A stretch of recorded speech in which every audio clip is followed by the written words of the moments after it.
Hello, everybody. Andy Jacob here with the DotCom magazine Entrepreneur Spotlight Series. I've got a great show today. I've been waiting for this show for a number of weeks, and I'm just so excited. I mean, when we talk about people that are building a brand, people that are doing an amazing job in their particular space, I've got a leader on the show today. You're going to want to listen to the entire interview because it's such a fascinating story.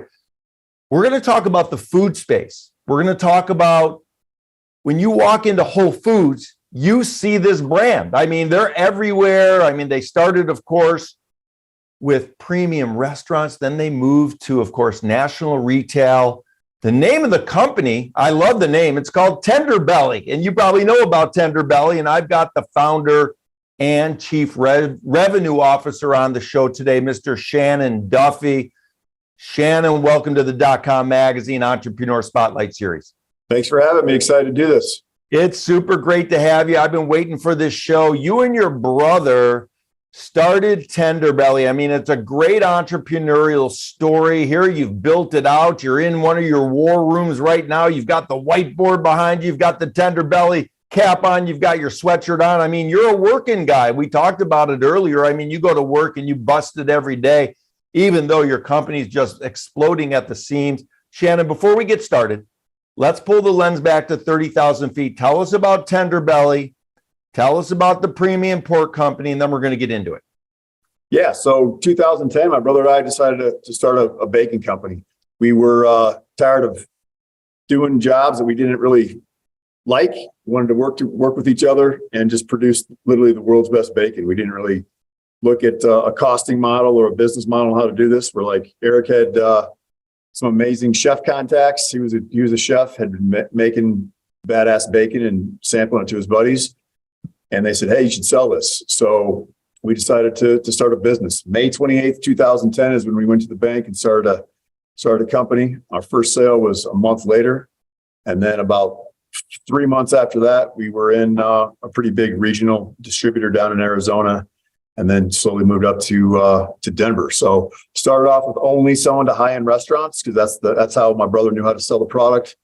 That was the level of customer that appreciated the type of products we were selling. Over the next, from 2010 to 2016, we were in about 800 to 1,000 restaurants in Austin, Texas, or from Texas to Denver to Arizona and California. Had a few national accounts. And then in 16, 17, with everybody putting our name on the menu, we decided to get into retail. Restaurants love putting our name on the menu. We weren't paying them to do it. They just were appreciative of our brand. And consumers were asking for it at retail. So that's when we started selling to, the mom and pop grocery stores, the 3 and 4 store chains, and all of those in Texas, Denver, and Arizona. And in 2018, we went looking for some investment to really blow it up at retail at a national level.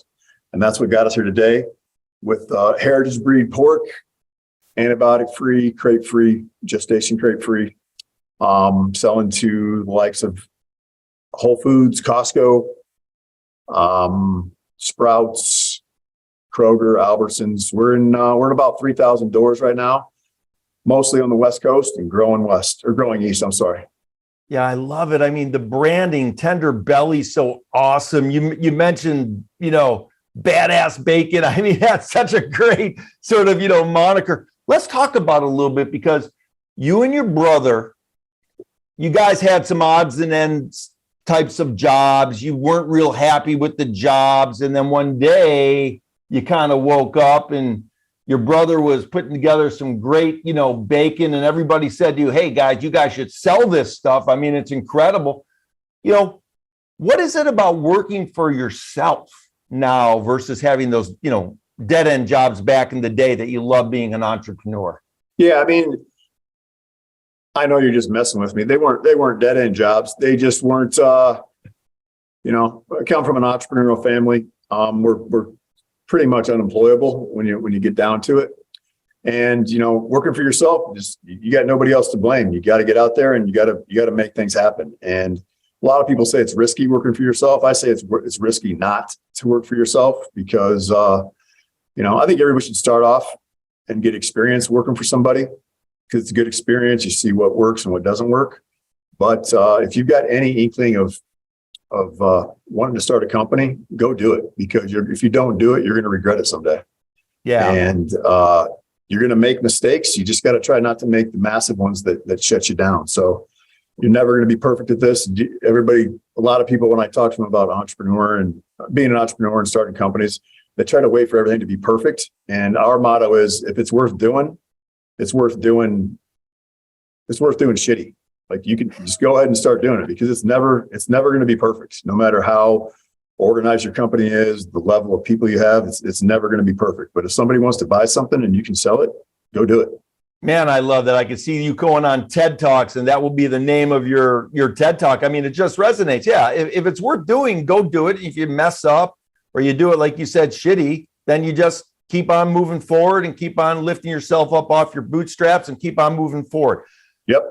Let's talk about chefs, because you started with the chefs, you started with the restaurants, and in today's world, these chefs compete, Shannon, and they want the best ingredients. And isn't that really how it all started? Because they got so in love with these amazing offerings at Tender Belly that it made their food taste so much better than the competition. That's how it all started kind of coming along. Isn't that right? Yep. We started off with bacon, but then we were nose to tail raw cuts as well, specializing in 100% Berkshire and then Duroc raw cuts. And, chefs and the higher end restaurants, the quality goes in, quality goes out. You don't have to do as much to the product to make it taste good. These guys they can add salt to it, or they can do, 5 or 3 day sous vide with a whole bunch of different, sauces, or all the techniques that they know. But the quality products, you pay more for it, but it produces a better product. So that's what they want. And that's the customer that we were going after. The guys that truly knew that they needed that product, and their customers wanted that product. Yeah, it's great. And for the entrepreneurs watching the show, rewind what Shannon just said. They knew what they wanted to do. They knew the market they wanted to attack, and they attacked it very strongly. The focus on the high end restaurants that had pork on the menu, that they wanted to spend the money on good product. We went after them. We peppered them, and we peppered them hard in just our area, in the areas that we were. And we gave them big samples to try this product. I say, hey guys, here's a 40-pound box of meat. Use it as specials tonight. Let us know if it works. And if it works, buy the next round from us. And we did that for hundreds of restaurants. I love it. When you say peppered them, did you and your brother actually go out in the cars and visit all the restaurants, or did you have a team? How did it work? I mean, when we started off, it was he and I for the first 2 years. I mean, we had a cooler in the back of our trucks. We had a cold storage facility, and we would fill the truck up in the morning with either samples or deliveries, and then go back as many times as possible, as many times as needed, to fill the rest of the orders or run samples out. Yeah, super cool. It was literally he and I. I love it. I mean, what a great story. Let's talk a little geeky food for a minute. You right now in your location, or Shannon at his location, I mean, Erik in his location, pardon me, Shannon, are you with the animals, or is that in a separate location? How do you sort of manage the entire operation? So just to be perfectly clear, we have never owned farms or animals or production facilities. We have the recipes that we develop all ourselves, but we work with the individual farmers that we know are doing it right. We work with them quarterly, and then they have audits on raising the animals properly. Same thing with our production partners in co-manufacturing. So when we started off, we admittedly didn't really know what we were doing, but there was no way we could build a $10 million facility to make our bacon, or buy a farm to raise the animals how we wanted. So we find the pros and the people that are doing it right in every single part of the business that we need, and then we partner with them. That's great. Are they all over the country, or pretty much, or predominantly situated in one area of the country? Now, I mean, I would say most are in the Midwest, but we're sourcing from all over the country, Canada. So they're everywhere now. with COVID, when you're growing and the type of animals that we're sourcing, there's a lot of them, but not as much as the standard commodity versions or commodity products. So we need to have backup sources, and COVID-19 was a big learning curve for us. So we need to have more backups for production and raw material. That's great. I'm thinking this is a great opportunity to teach the entrepreneurs watching the show during your journey, Shannon. Did you ever say to yourself, or did you and Erik ever say, hey, we're really good at the hogs, let's go into the beef, or let's go into chicken? Or do you always just say to yourselves, listen, let's be the world's greatest at tender belly? Yeah, no, we get tempted. And on our website, we had a real good friend that had some grass-fed Wagyu for a while that we offered on our website. And we dabbled in it, I think, for about 3 months trying to sell it because we were already going to the restaurants. And it just wasn't our game. The red meat it's a different game, different margins. And we decided to, after about 3 months, just not deal with it. So if you're a true entrepreneur, you get distracted by shiny things. You're like, ooh, I could do that. But the focus on the right item, the right customer will pay massive dividends once you figure out that secret sauce. So staying focused is always the better bet than trying to do everything. Just because you can doesn't mean you should when you're running and starting a business. Yeah, there's an old saying, some entrepreneurs, they'll walk right past the old, valuable dollar bill to pick up the shiny nickel. And I think in this particular case, you stuck with your guns and want to be the best in the world at what you do, which I love so much. So for the entrepreneurs watching the show, that's gold. Right there, that's just $1 billion piece of offering right there from Shannon. Shannon, let's talk about your team, because there's a lot of logistics that go on here with you and your team putting this massive enterprise together and making sure things get to the right place at the right time. How important is your team at Tender Belly to make sure that the operation is working at an A+ value? No, it's huge. Depending on the level of entrepreneur listening to the show, we were bootstrapped to the max with no investors. Some guys are going to have different rounds of funding or go into a big round. In the beginning, you got to wear multiple hats. But the second that you can, the owner founder can take stuff off his plate and get somebody in that position that is 5 times smarter than them at that job, you have to do it. Otherwise, you're just going to slow yourself down. So building the proper team when you can afford it is critical.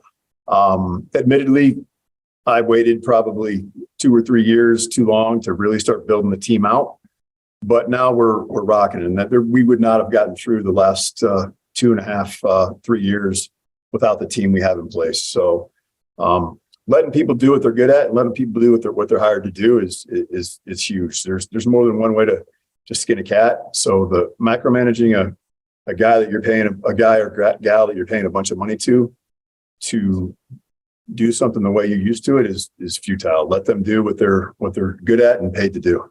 Yeah, it's great advice. Let's talk a little bit about something that I'm very curious about, and that has to do with corporate culture. Because you and your brother, it starts at the top. There you were, running around, pounding it hard early on, bringing that 20 pounds of meat out and saying, hey, try our product.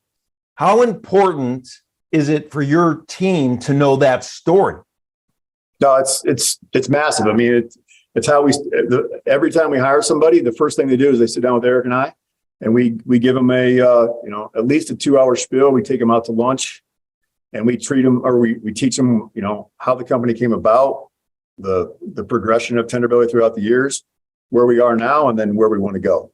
I love it. And of course, corporate culture oftentimes gets seen. And when your employees and the people working for you seeing you still busting it every single day, getting up early and working those long hours, that's just contagious.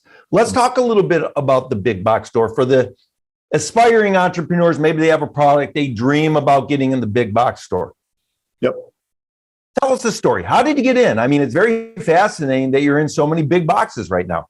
Yeah, I mean, our main thing is our biggest big box is Costco. And how it happened, we went to Fancy Food West in 2019, and the buyer from Costco, without her name tag on, just walked up to the booth, and I started talking to her. I mean, she could have been the buyer for a single store grocery store, or obviously the buyer for Costco, which turned out great. Hit it off with her. The process was not, it was not quick. I mean, it took 9 months after that first meeting. But you know, when you're selling to Costco, you got to be buttoned up. Anybody that thinks that it's hard because you just have to be buttoned up, they're not bad people. You just gotta have your ducks in a row. You have to have your pricing right. You have to have your value to retail laid out, and you got to be able to produce when they want and the amount they want. So it's simple in that if you do what you say you're going to do and they order, you got the business. So my biggest recommendation is just be buttoned up from top to bottom, from your presentation to your pricing to your operations. And when they order something, make sure it gets there in time. That first order, there's no excuses. You get the order in, no matter what it takes. If you have to run a U-Haul at 2 a.m. to get it there by 6, you do that. So not leaving anything to chance is my biggest recommendation when you're dealing with a first big customer or somebody like Costco. Yeah, great advice, of course, and never prejudge. You had somebody come up to the booth. They didn't have a name tag on or even any identifier that they were from Costco, and you were just real with them and they liked you, and you had no preconceived notion that they were even a buyer from Costco. And that's a great learning experience for the entrepreneurs as well. That's awesome. When you do business with one of the big boxes, is there a dashboard where you get data? Do they update the data on the sales? How does it work when you do business with a big box? Yeah, I mean, there's IRI and SPINS data are the big guys for understanding that data. And that gives you the weekly sales, shows you how your ACV is or how penetrated you are into a market. Costco does the same thing. It's IRI data, and it's huge. You have to monitor that, because if you're not selling enough, you're going to get kicked out of there. So monitoring that data allows you to figure out what type of promotions to do, how much to promo, when to do a TPD. Buyers love it when you tell them in advance that something might not be performing well. So you want to either switch it out with another SKU, discount your price for a little bit to get some more traction on it. But buyers with as many products as they have, you know, they're on top of their business, but they care about your product, but not as much as you should care about it. So coming to them with solutions as to how you can move more product is always a better bet than them saying, hey man, this isn't working. I like it. If they do say it's not working, do they give you suggestions? Do they say, hey, you know, we've looked at it, let's do this, this, and this, maybe discount this, add a promotion here, and let's move you around the racks a little bit? Or do you always have to come up with the solutions with the big box? No, I mean, every buyer and every store is different. The good thing is that it's bacon. People like our brand. A buyer that puts something in, they don't want it to fail. So they'll give you ideas on solutions, but I implore everybody to have a plan when you go into that conversation as to what you can do, instead of asking them what to do. Obviously take their advice, but also roll into that meeting with a plan on how you're going to get out of this. And right now, I mean, it's arguable that almost every item is seeing lesser velocities, except for some of these really value items, just because of the state of the economy. So just be prepared for things aren't always going to be peachy and rosy. I love it, Shannon. Before I let you go, and thank you so much for cutting some time out for me today. This is awesome. I already know I want to bring you back on the show, talk about that whiteboard and talk about what the future beholds. Let's talk about it a little bit. I want to take you back a little bit. We talked about the big box early on with the restaurants, with the chefs. Mhm. Did you listen to their feedback? Did you and Erik, listen to feedback and then incorporate that into your offering? How important was that feedback loop for you guys? No, absolutely. I mean, when we started off, we were only bacon. And then since we're already delivering, a $150 to $200 box of bacon, they're like, hey, if you had other pork, we'd buy that as well. And then the type of pork that we offered. I mean, everybody knows how to get Swift or Tyson or somebody like that. So that's when we came up with offering the 100% Berkshire pork. Always listening to your customer and, listening to them, maybe not doing everything they ask, because otherwise it's, you'll never catch up. But then there'll be a trend or a common theme for everybody that you're selling to that you can kind of hone in on. And that allows you to select your product offering and pricing as well. Yeah, that's awesome, Shannon. And of course, you're known for sponsoring athletes and people love, to be part of the Tender Belly team. You also give back to the community. How important is the athletic sponsorship to the brand? And then tell us some of the things that you're doing to make the community a better place, because that's such a great way to give back to your community. Yep. We wanted to sponsor athletes that wanted to put something good in their body to help replenish the nutrients that their body wasted. And it's just a good thing to sit around and eat with family and friends and break bread with good products. Yeah, I love it. And of course, you give back to the community. Tell us some of the things that you do to give back to the community. What's the charitable opportunity that you and your team are most fascinated and proud of? Yeah, I mean, we don't waste is a big one. We like to sell all of our product, but we give away all of our products to them. We also sponsor the Wild Animal Sanctuary out here in Colorado. We give them, up to 10,000 pounds of meat without seasoning on it, where they feed all their lions and wolves and everything. It's truly an amazing opportunity. They allow us to actually go around the property and see how they divvy up that product. And then there's just a ton of homelessness and shelters that we give stuff to. We don't like to talk about that a lot because it's a little bit weird saying you do that, but we do a lot of that.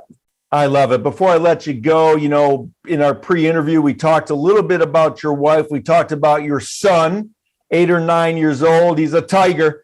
When you wake up in the morning and you have, this fairly large company and you think about, what's going on with the family, what's your why? Is it, to leave generational opportunities to your family? Do you look in your son's eye and, say to yourself, I got to go give it a great day, or your wife's eye? What's the thing that gets you going in the morning, Shannon? I mean, it absolutely is taking care of the family, taking care of all of our employees, knowing that there's a lot of risk here if you don't get going. But it's, you don't all, it's not every day that you hit lightning in a bottle with a company that is taken off.